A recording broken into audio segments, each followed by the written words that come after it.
I'm going to say it. You know, I'm going to say it. I never was worried about it. Appreciate it.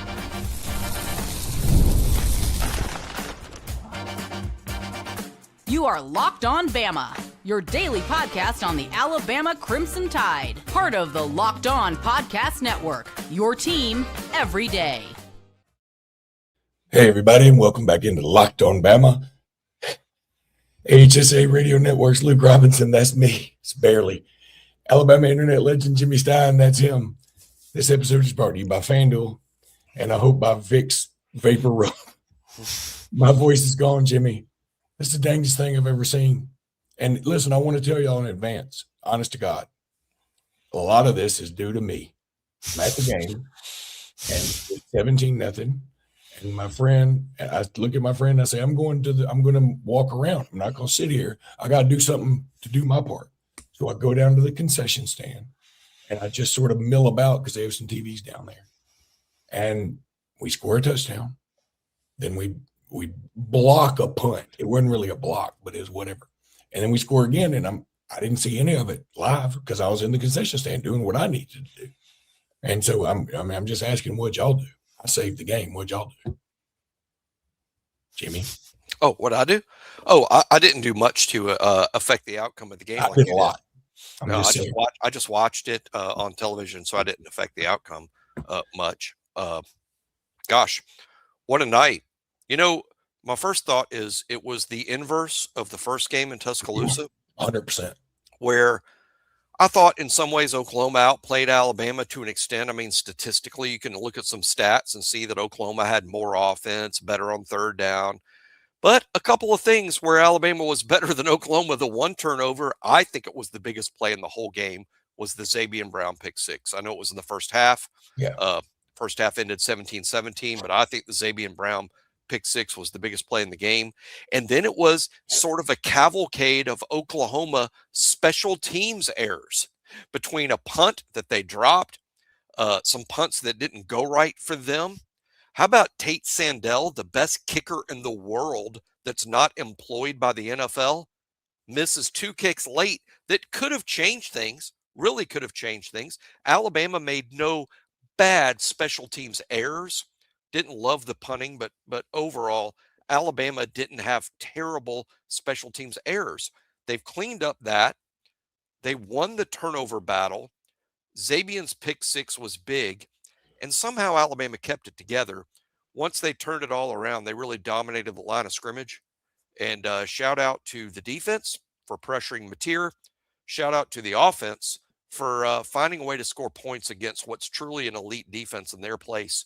How about Alabama 5-0 on the road against SEC teams? That's amazing. That's really hard to do. I will disagree with you and agree with another commenter who said Lazier Brooks' first touchdown was the biggest play of the game. And it didn't have to be a touchdown to be the biggest play. It had to be a first down. That it was 4th and 3. And maybe some people would have said, hey, take the points, take the field goal. First of all, there's no sure thing with our field goal kicking ever, number one. Number two, I think if we had kicked a field goal there, I think that we would have been saying, we're just hoping this doesn't get out of hand. I think we had to go for the first down and ultimately the end zone. And Lazier Brooks, I mean, look, I wasn't going to be wrong 12 times in a row. I've been picking Lazier Brooks to score a touchdown. He gave me 2 tonight. He was a machine.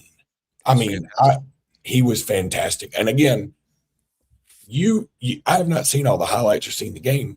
So all I can go by is what I saw in the concourse and what I saw when I was in the stands.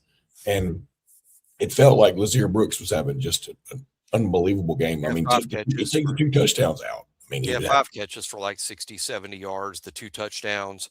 He came up huge in a night that Alabama's receivers struggled. In terms of Ty's numbers were pretty good. Then throw in what Ty's numbers would have looked like had there not been, 17 drop balls. And I'm sure that number's actually only 4 or 5. But those drops were huge. Ty better than the numbers showed, plus had to deal with a lot of protection issues. I think one of the things I want to talk about a lot in the lead up to Indiana is pre-snap reads. I think we used to nail these for a while, and now we're consistently getting them wrong Oh between yeah. pre-snap reads and some of the protections. But that's neither here nor there. I don't even want to really talk about Indiana tonight. The Oklahoma win is just too big.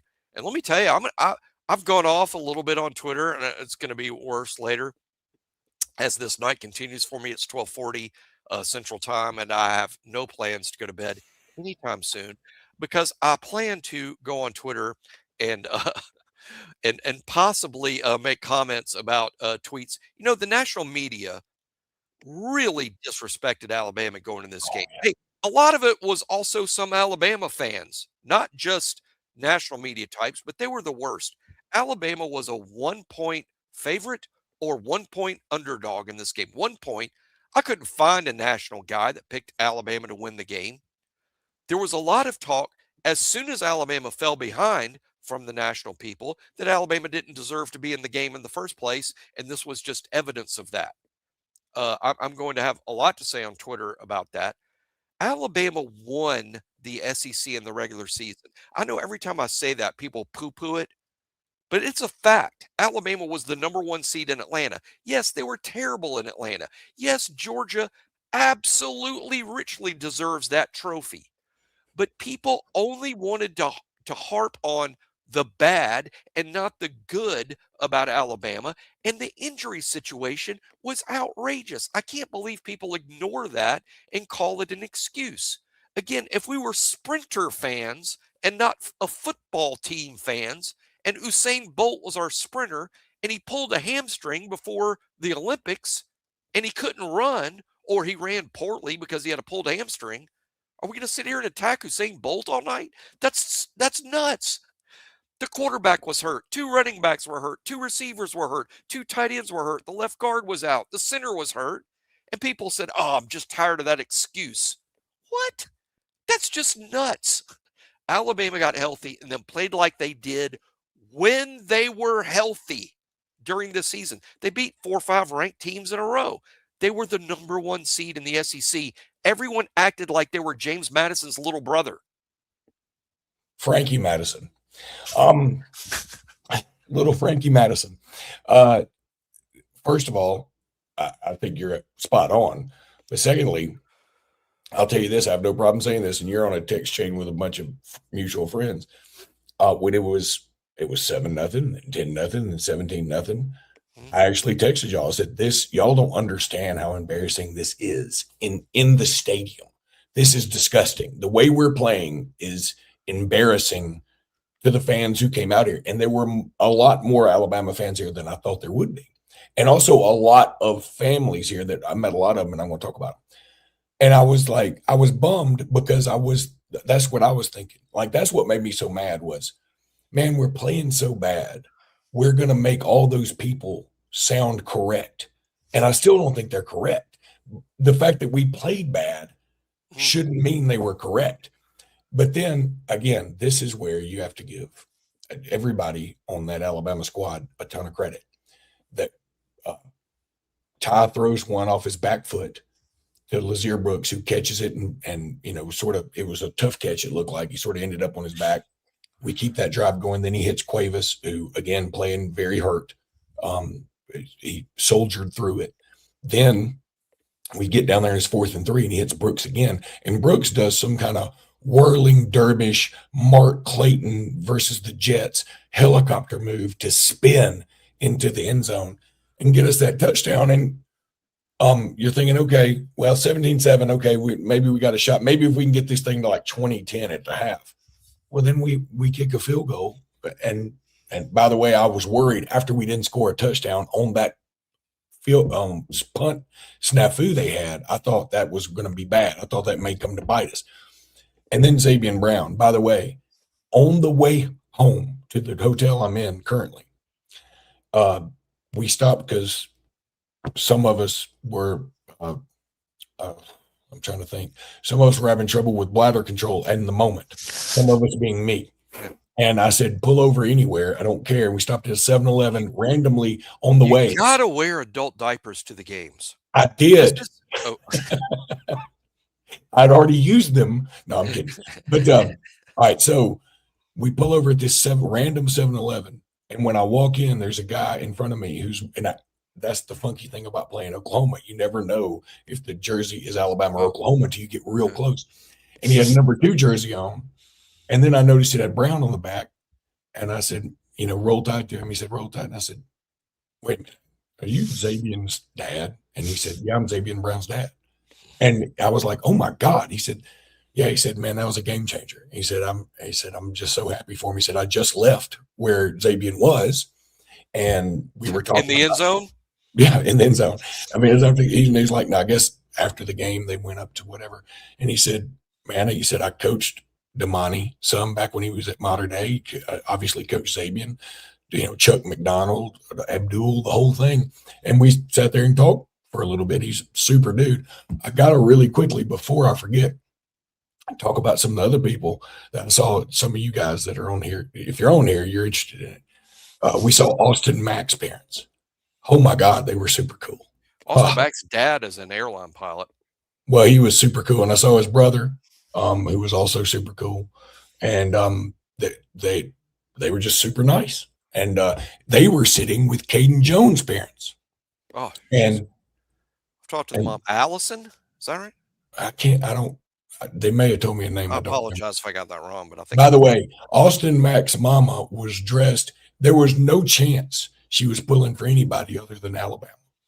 And I told her, I said, you win the whole outfit thing. You just win it. I don't know who's, judging it, but I'm calling you the winner.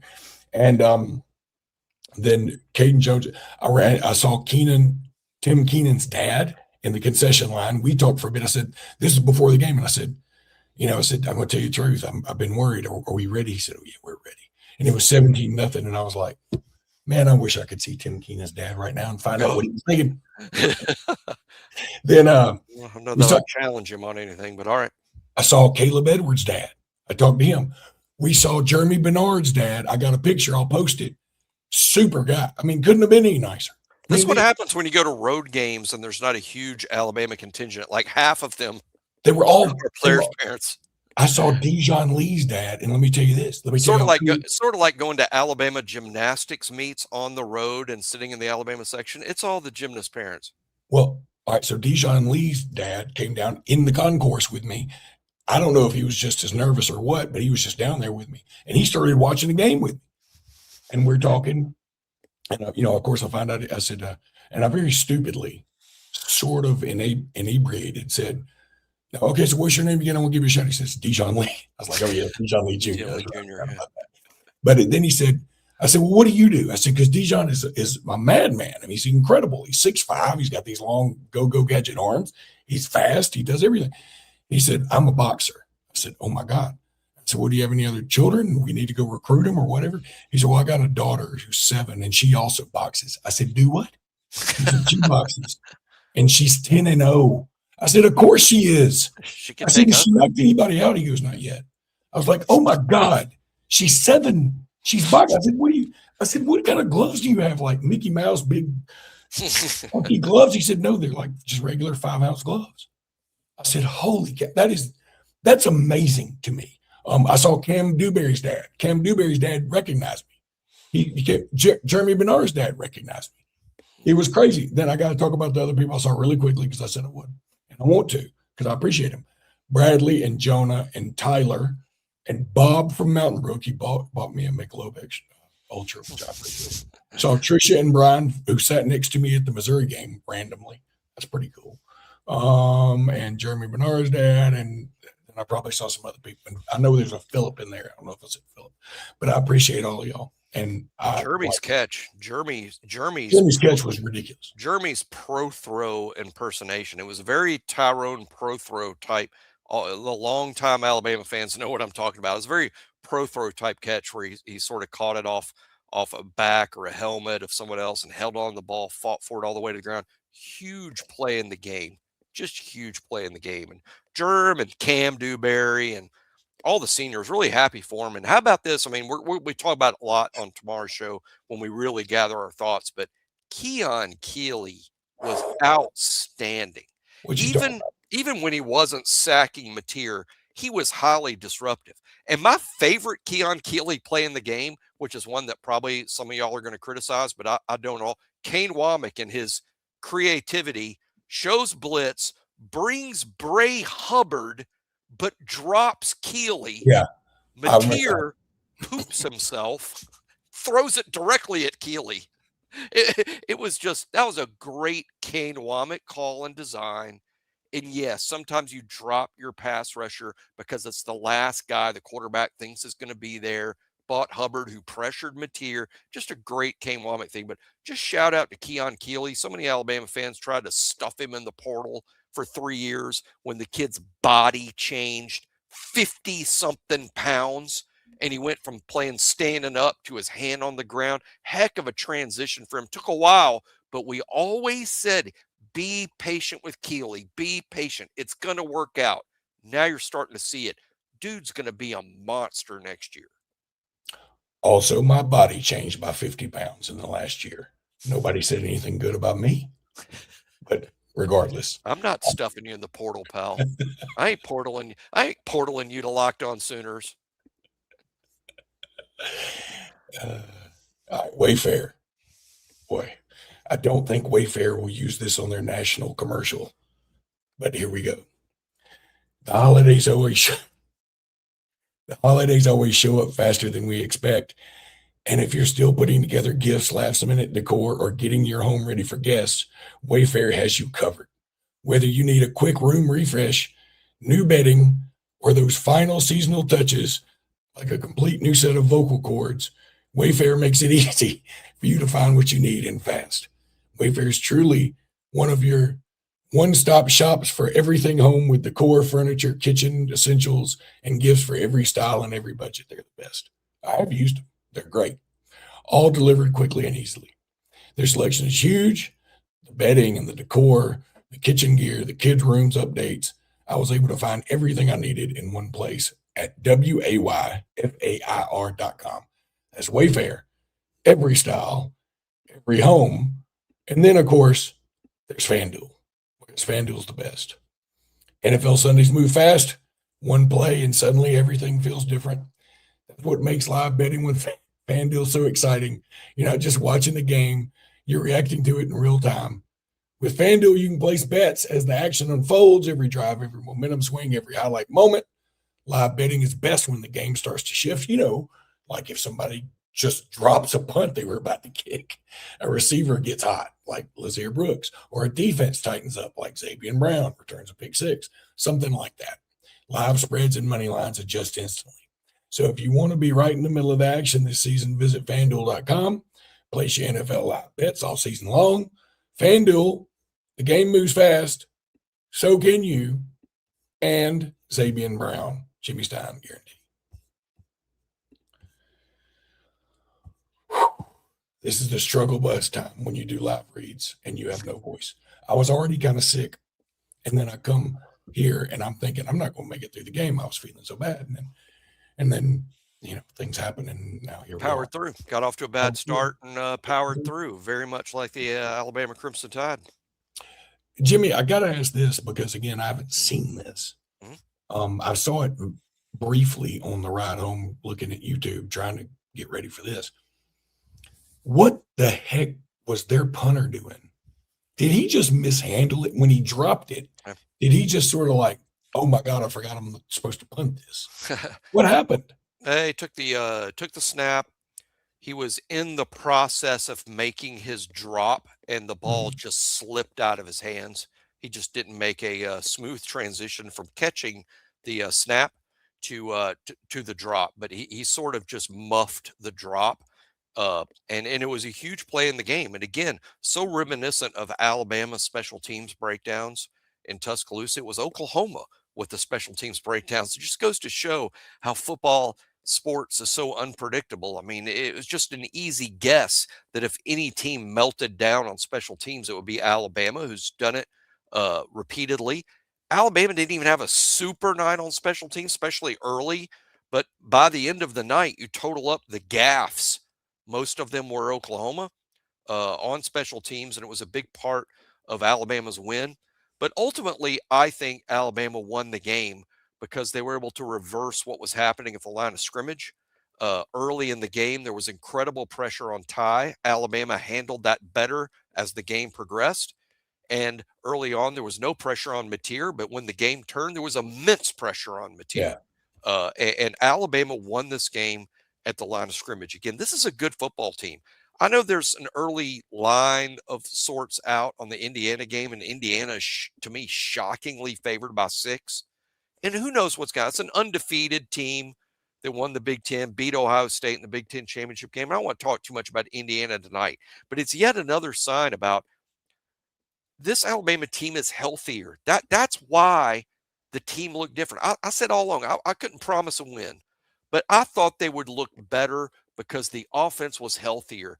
Took a second to get off the ground, but the healthier offense, and they'll be even healthier, should be even healthier against Indiana January 1st. And this team was good mid-season. Everyone forgot that. They wanted to harp on what was happening after they got injured and were playing elite defenses at the same time.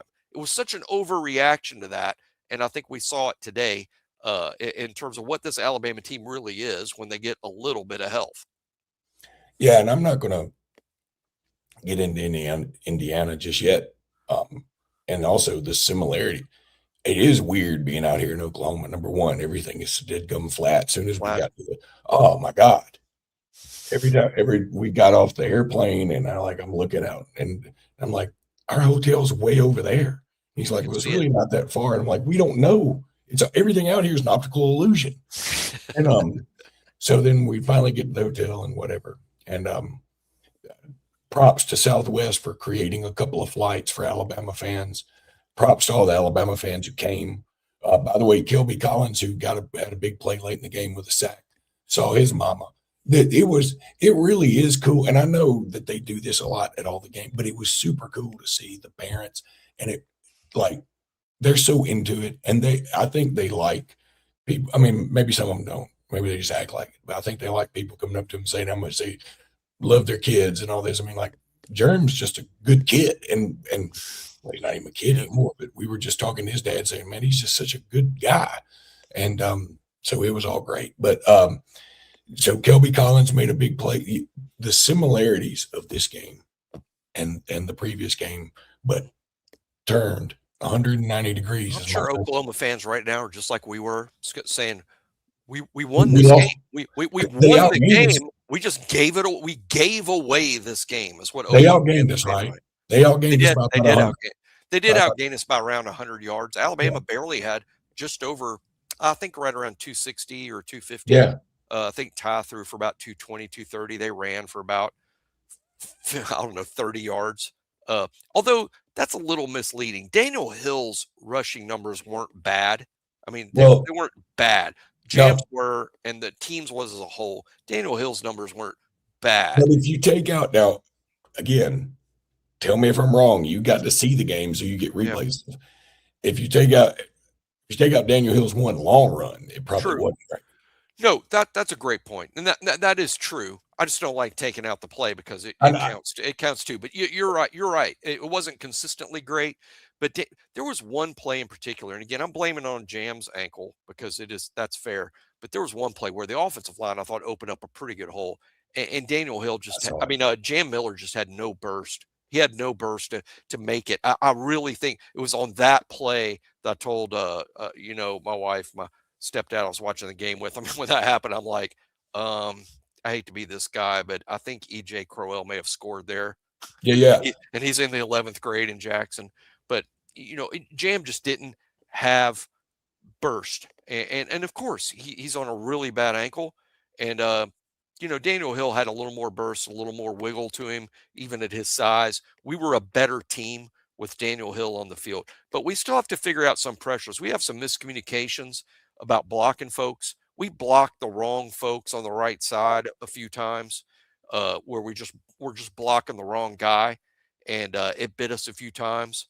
But overall, the offensive line, I think, improved as the game went on. Twice, I like this, though, from the offensive line. I thought once Cam Dewberry threw one of our backs into the end zone for a touchdown, and later in the game, Parker Brailsford, I thought, threw one of our backs into the end zone. Well, Caden Proctor, It wasn't the tush push. It was more like the tush throw. but didn't Caden Proctor on I think the first touchdown drive, did he not grab Jam Miller and like get him ahead like 3 or 4 yards? I think it was Dewberry. I think it was that was Dewberry. Dewberry. Okay. I think it was Dewberry. But one thing about Proctor, which reminds me, I like complaining about the officials after a win. The officiating was, I thought, really bad. I thought it was just really bad. And I'll say that because Caden Proctor got away with around 25 holds. It was about 25 holds he got away with. And before Oklahoma fans say, see, y'all got away with stuff too. The officials officiated this game as if they were in a huge hurry. They must be officiating the 11 a.m. game tomorrow in College Station. They officiate it like, we're not throwing flags. We got to get the heck out of here. We got a flight to catch. They let everything go. They got to go. Pass interferences, holdings, what should have been called a late hit on Ty. Then they call that ridiculous play on the sidelines, which should have been at worst a warning. Okay, what happened? Again, okay, yeah, everybody else is when you're at the game, you can't see this stuff. Like we all look around like, what? We don't know what happened. They never explained it. There was contact between someone on Alabama's support staff. I would say it wasn't a player and it wasn't one of the 10 assistants. Someone on Alabama's support staff contacted an official on the sidelines, but the official was 30 yards downfield. And yes, I guess you could technically say he was in that white area, the white area of the sideline, the painted in white area that's supposed to be the official's workspace. And the contact happened there in the white area, but it was 35 yards downfield and the contact was light. It was not, oh my gosh, the official just got slammed, or that could have been ugly. That should have been a warning. It shouldn't have been first down Oklahoma. Look at this egregious thing that Alabama sideline just did. I thought it was overreaching, but if you're an Oklahoma fan, you're listening, you're going to say, oh no, the rule says that's sideline interference. Well, I mean, the rules say you can't drive 57 in a 55, but no one's getting a ticket for doing that. It was driving 57 in a 55 and should have been a warning, but it was not. That was terrible. But now I'm not saying it was all one-sided. I saw Caden Proctor literally get away with multiple holds, and others did too. Oklahoma got away with holds. I saw Keenan held a couple times. It wasn't called. The officials just weren't calling it. And again, we can say that's bad officiating. I agree with you because you want to make sure that. But if both sides are getting away with it, I'm kind of like.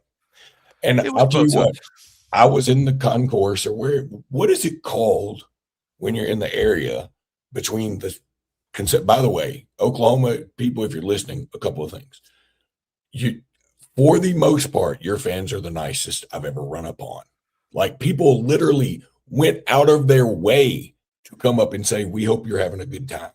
It wasn't like they just said it in this like a smart ass tone. They would come across the bar to say, we hope you're having a good time. And they meant it. And I appreciated that. Okay. And that's cool. And, it was just fun. That was fun, like talking to them for the most part. They got a little ornery when their team gave up a 17-point lead, but I understand that because I would be too. So I can't be mad at you. But y'all got to work on your concessions lines, and y'all got to work on getting in the game lines. Man, we went into gate 5. Dude, the line, I mean, we kept asking people, we're like, this is the end of the line, right? They're like, no, it's back there. And then we'd walk another, 20, 30 feet and say, this is the end of the line, right? They go, no, it's back there.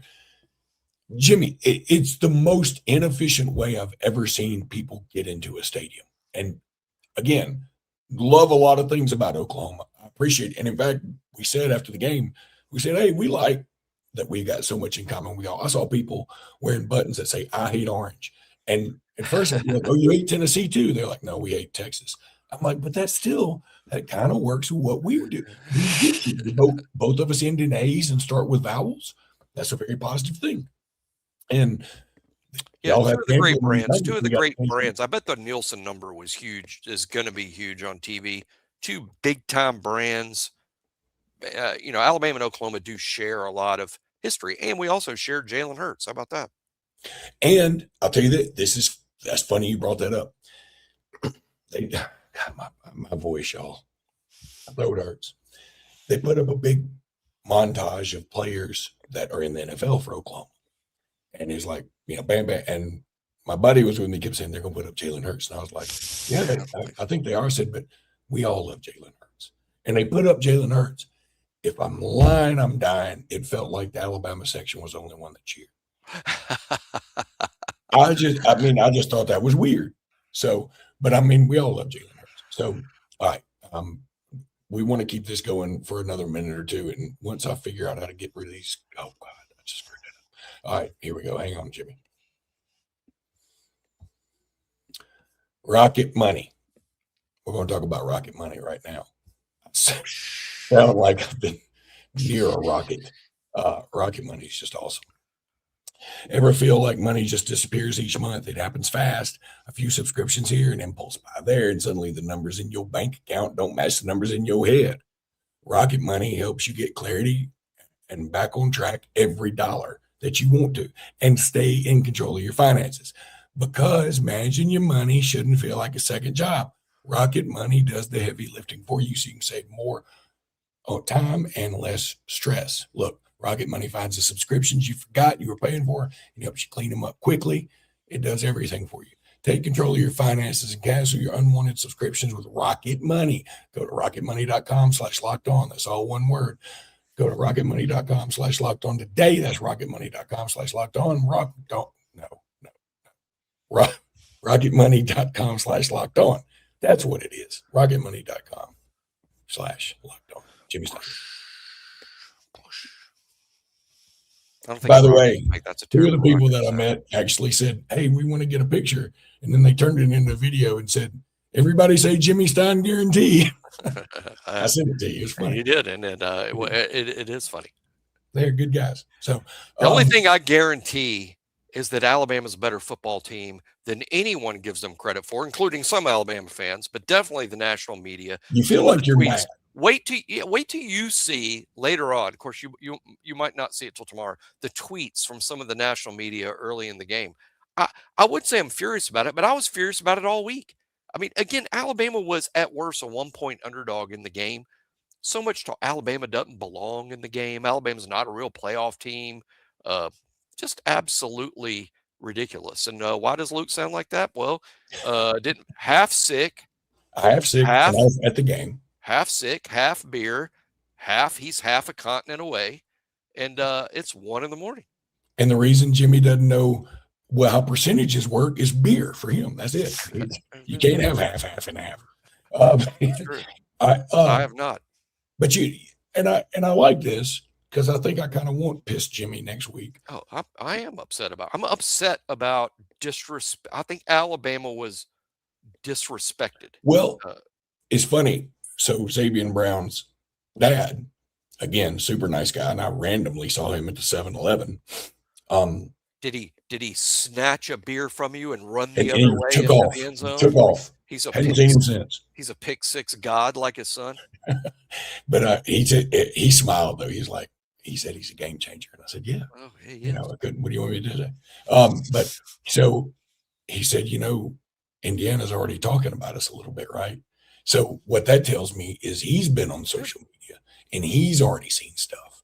So surely the team is. And look, I think you and I are old enough to be of the ilk that you can talk all you want to. And yeah, we can say that's going to make us so mad. But after the first series or two, that sort of wears down. Yeah. And then it's just the game. And I do want to talk about Indiana a lot, but I feel like, I'm like you. I think we need to savor this a little more. This Oklahoma team isn't great. I mean, I'm not going to. And also, defense is great. The defense might not have seemed like it tonight at times, but hey, you got to judge it over 13 games, not a half or one game. That Oklahoma defense is major elite, and they're not screwing around.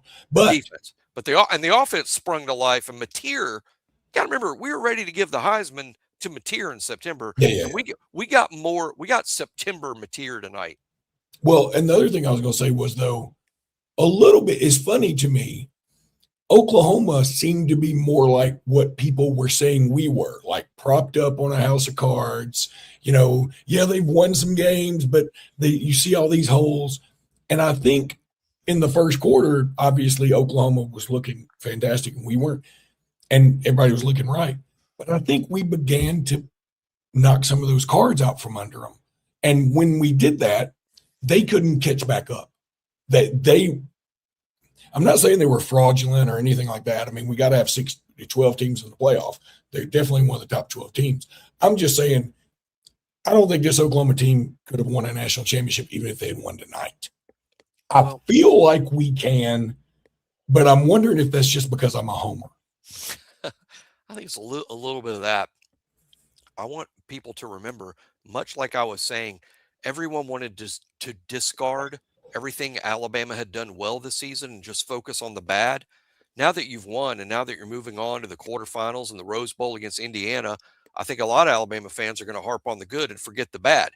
This is the same team that fell behind 17-0 to Oklahoma. It's the same team that got whipped in Atlanta. It's the same team that lost to Florida State in game one. This is a flawed team. It's not perfect. There's issues.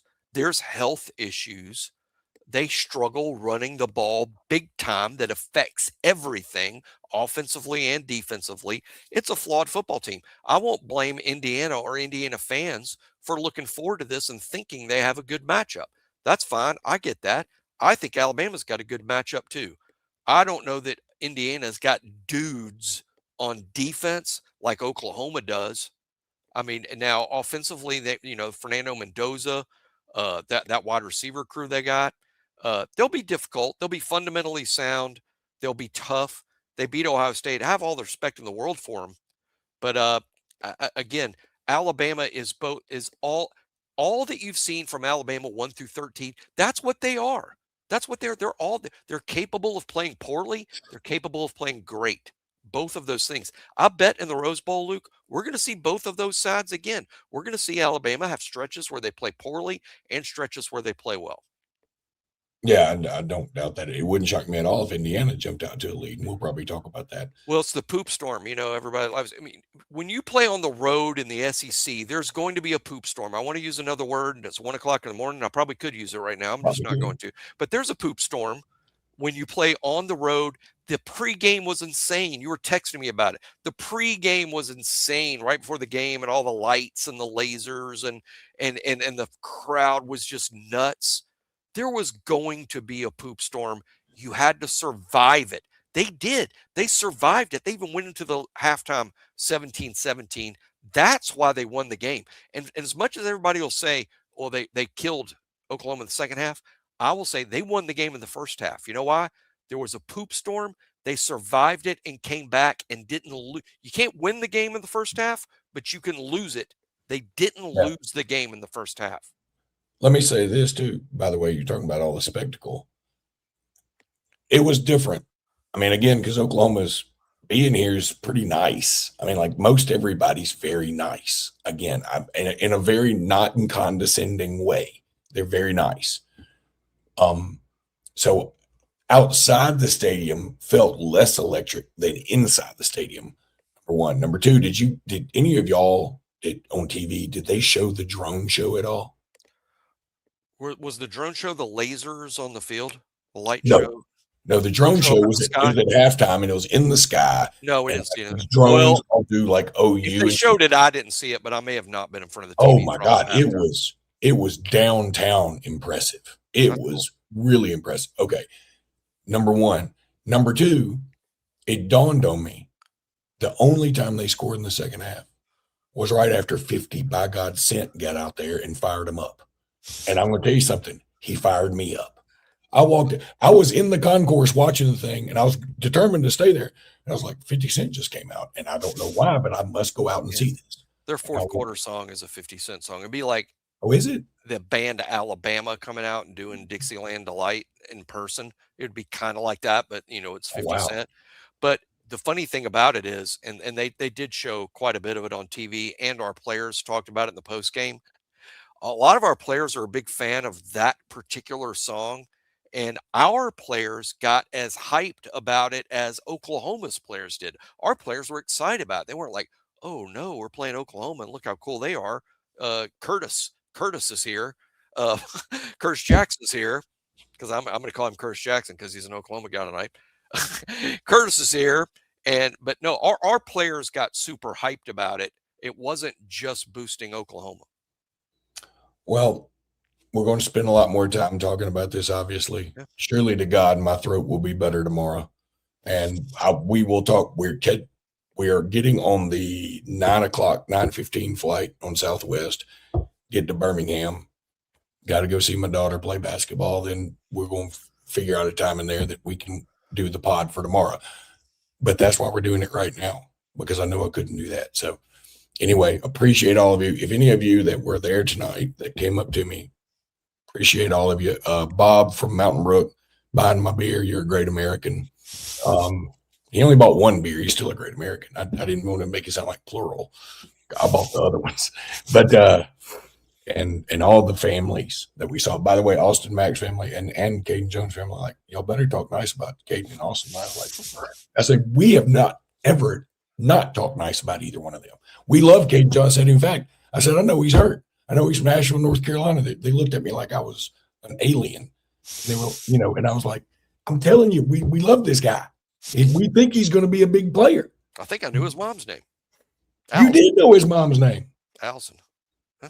I mean, I can't confirm that, but I'm assuming that's right. I think I'm right. All right. That's going to do it for today's pod. We'll be back tomorrow with more. Until then, roll tide, everybody. Roll tide.